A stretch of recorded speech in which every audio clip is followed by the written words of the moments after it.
کرم پر مغرور ہونا اور معافی کی امید رکھنا شیطان کا کھلا ہوا فریب ہے۔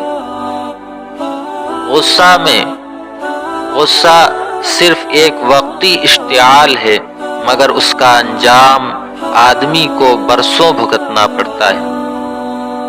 انتقام لینے سے پہلے یہ سوچ لو کہ انتقام کا بھی انتقام لیا جائے گا۔ مت بھولو، صبر و تحمل کا ہمیشہ فائدہ ہوتا ہے، جبکہ جلد بازی اور عجلت احمقانہ فعل ہے جس کا نتیجہ پشیمانی اور افسوس کی صورت میں نکلتا ہے۔ پانے کے لیے ہمیشہ کچھ کھونا پڑتا ہے، لوگ کھونے کے لیے تیار نہیں ہوتے، اس لیے اکثر لوگ نہیں پاتے۔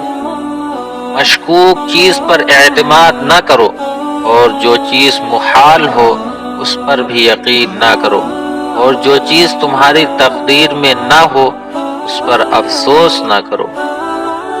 کامیابی صبر کے اس پار ہے، لوگ کامیابی کو صبر کے اس پار تلاش کرتے ہیں۔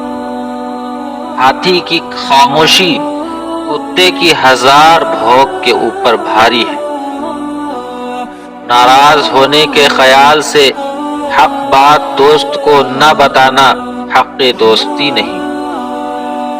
دوست اس کو سمجھ جو خلوت میں تیرے عیب تجھ پر ظاہر کر کے تجھے تنبیہ کرے، اور تیرے پیچھے لوگوں میں تیری تعریف کرے اور مصیبت کے وقت تیری ہمراہی کرے۔